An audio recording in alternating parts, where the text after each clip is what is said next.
જનતા પાર્ટીની ગુજરાત સરકારે 3,25,000 કરોડ કરતાં વધારે રકમ બજેટ વિધાનસભામાં રજૂ.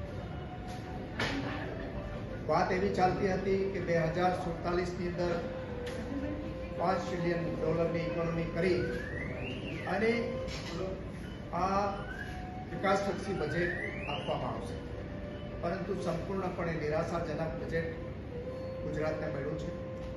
રાજસ્થાન જેવું જે પ્રમાણમાં ગરીબ રાજ્ય કહેવાય એ ₹450 ગેસનો બાટલો આપે છે. ગુજરાતમાં અપેક્ષા હતી કે એ એટલીસ્ટ રાજસ્થાનની પેરિટીમાં મોંઘવારી ઓછી કરવા માટે ₹450 ગેસનો બાટલો મળશે. પેટ્રોલ ડીઝલ ઉપરનો કર ઓછો થશે, પણ એ પણ કરવામાં આવ્યો નથી. બહેનો માટે કંઈક આયોજન લઈને આવશે એવી અપેક્ષા હતી કે રાજસ્થાનની અંદર દરેક બહેનના ખાતાની અંદર ₹1,500-2,000 જમા થઈ શકતા હોય તો ગુજરાત જેવા સમૃદ્ધ રાજ્યની અંદર ગરીબ બહેનો માટે પણ આ યોજના લઈ આવી શકાય.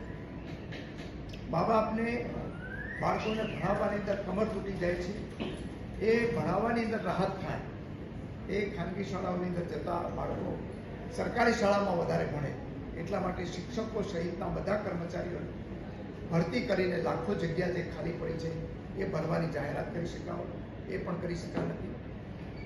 ખેડૂતોને રાસાયણિક ખાતરો સસ્તા આપવાને અને એને સિંચાઈનું પાણી મળી રહે એટલા માટે તળાવો નદીઓ ઊંડા પહોળા કરવાની યોજના, ચેકડેમ બનાવવાની યોજના મોટા પાયા ઉપર લઈ આવ્યા હોત તો પણ આપને કંઈક એવું થાત કે બજેટમાં કેટલા એવા છે.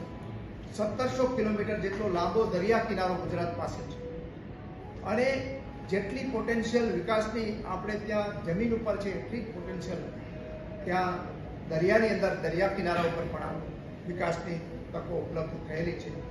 એના વિકાસ માટે પણ કોઈ નવી યોજના આ સરકાર લઈ આવી નથી. નવા ફિશરીઝ પોર્ટ બાંધવાના હોય, નવા બંદરો બાંધવાના હોય, એમાં પણ આ સરકારે બધાને નિરાશ કરેલા છે.